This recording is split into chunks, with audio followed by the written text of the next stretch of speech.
Buenas tardes. Agradezco mucho a la Revista Colombiana de Materiales por haberme invitado a ser parte del segundo encuentro de proyección térmica. Mi nombre es Paola Forero y soy estudiante del doctorado en Ciencias con la especialidad en Materiales del CINVESTAP Unidad Querétaro. Y el día de hoy vengo a presentarles la charla titulada Estudio de dinámica de flujo de jet usados en proyección en frío.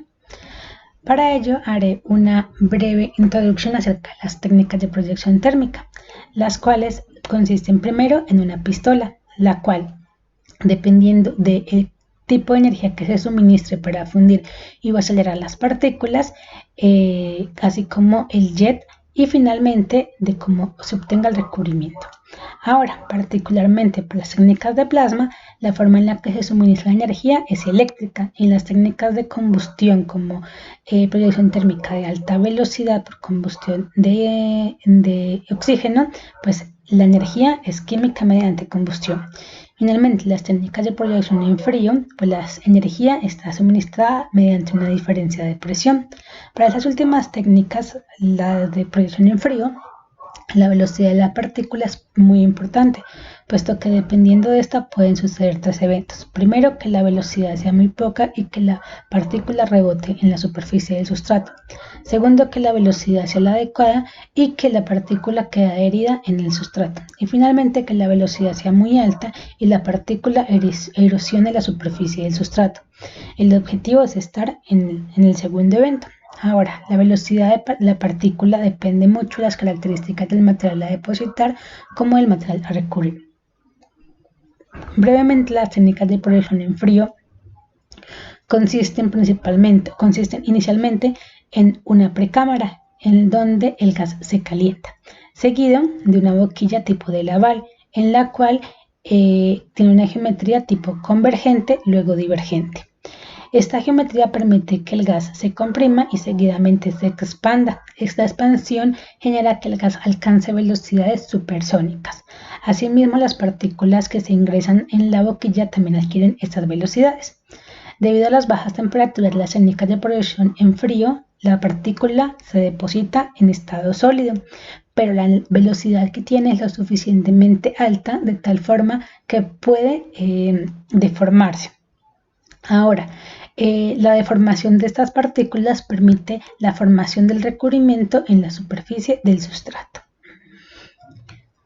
De los diferentes parámetros que influyen en la proyección en frío están el tipo de polvo, el gas, la boquilla, la precámara como el procedimiento. En el polvo juegan papel importante la distribución del tamaño, morfología y las propiedades.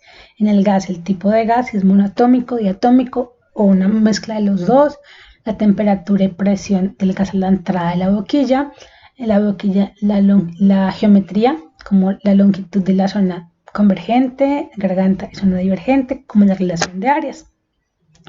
En la precámara la longitud y, obvio, los parámetros que escoja el operario, como distancia de rociado, ángulo de rociado, velocidad del robot, entre otros.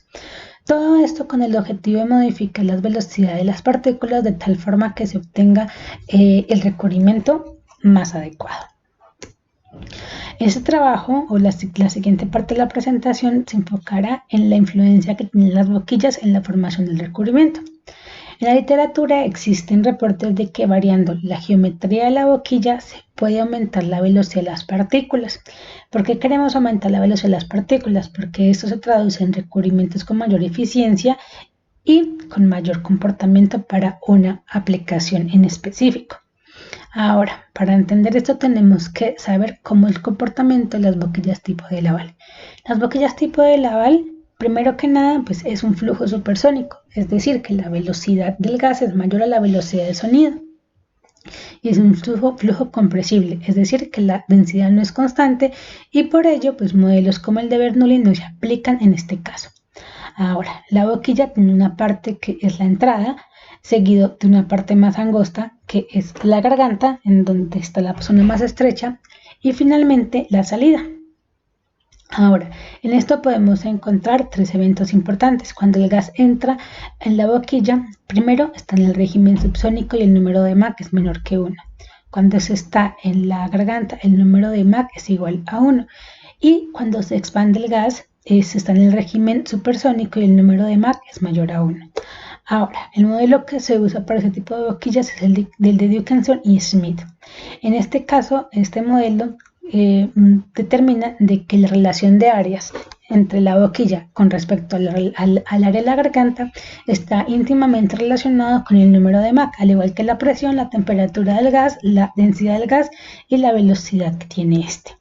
En la literatura existen diferentes estudios que a través de elementos finitos demuestran cómo es el comportamiento de las boquillas de tipo de Laval para sistemas de producción en frío. En el se observa que cuando el gas entra en la boquilla sufre un proceso de compresión seguido de un proceso de expansión, lo cual genera que el gas adquiera velocidades supersónicas. Asimismo, a la salida de la boquilla también se ha reportado la formación de estas ondas de choque debido a la diferencia de presiones y de velocidades. Estas ondas de choque también han sido observadas en la literatura de manera experimental. Ahora, para este trabajo nos enfocaremos en la influencia de la geometría de las boquillas para un equipo en particular que se tiene acá en el Laboratorio Nacional de Proyección Térmica Senaprot, el cual es el DIMET 423, en cuales sus condiciones de operación son de presión de 5,8 bar, temperatura de 300 a 600 grados Celsius y pues está diseñado para obtener recubrimientos metálicos. Para la influencia o para estudiar este tipo de boquillas y de sistemas existen diversos paquetes en el mercado como ANSYS, Abaqus, CFD++, algunos son de libre acceso y otros son de acceso con paga. Bueno, ahora, nosotros decidimos trabajar con ANSYS debido a la experiencia que tenía el grupo. Generalmente estos paquetes consisten primero en el diseño de la boquilla, en el cual depende pues, de las características como que se midan, que se adquieran o que se vaya directamente y se mida seguidamente de un mallado. El mallado se hace puede ser tan fino como se quiera, pero de tal forma que se obtenga un buen resultado y que también se requiera el mínimo costo computacional posible. Y finalmente el modelo matemático escogido. Para este caso nosotros decidimos trabajar con el modelo basado en la densidad, puesto que la densidad del gas cambia en cada uno de los puntos a través de la boquilla. También se trabajó con un modelo de Dickinson y Smith, que expliqué hace un momento, el modelo de gas ideal, en este caso aire, y el modelo de turbulencia K epsilon, el cual está basado en resolver dos ecuaciones asociadas a la turbulencia. Ahora, en este caso, para esta presentación, determinaré el comportamiento acerca de la boquilla comercial y la comercial modificada. En cuanto a la diferencia entre estas dos, es la longitud de la zona divergente.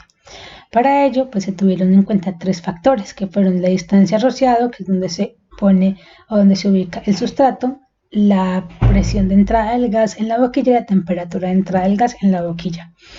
Ahora, mediante la boquilla comercial observamos de que la velocidad máxima que adquieren las partículas de hidroxiapatita es de 525 metros sobre segundo a una distancia rociada de 10 milímetros. Con la comercial modificada se logró observar una mejora en cuanto a la velocidad de la partícula de alrededor de 675 metros sobre segundo por una distancia rociada alrededor de 10 y de 20 milímetros. En este caso se cree de que el comportamiento o este valor se asocia a un proceso de expansión más eficiente. Ahora, en cuanto al comportamiento experimental, puesto que todos estos modelos matemáticos deben estar respaldados por un comportamiento experimental, nosotros hemos alcanzado a hacer una parte en el cual fue evaluar la influencia de la rugosidad de la superficie. En este momento estamos trabajando en el comportamiento para una superficie en particular que llamamos superficie al corte en las boquillas diseñadas. Entonces, para esta parte se trabajaron con tres rugosidades: superficie al corte, superficie rugosa, que fue con un tratamiento de granallado, y finalmente con una superficie suave que fue lijada. Aquí se observa cómo se ve una traza y cómo se observa el recubrimiento. Ahora, particularmente mediante difracción de rayos X determinamos de que la superficie con menor rugosidad, que en este caso fue la lijada, pues es la que aparentemente menos adherencia de material tuvo en la superficie, lo cual se obtuvo teniendo en cuenta que fue donde se observó un pico muy intenso asociado al acero inoxidable, que fue el sustrato que se usó. Ahora, en cuanto al comportamiento microestructural, observamos de que en los tres superficies existe recubrimiento. Sin embargo, en la que menos se observó recubrimiento fue en la de la superficie lijada, y en la que más fue en la superficie granallada. Sin embargo, la superficie granallada y la superficie del corte tienen un comportamiento similar. Esta es una de las ventajas que puede tener el simulado de este tipo de materiales, puesto que permite reducir el costo experimental, como determinar cómo es el comportamiento físico. Ahora, no todo es perfecto.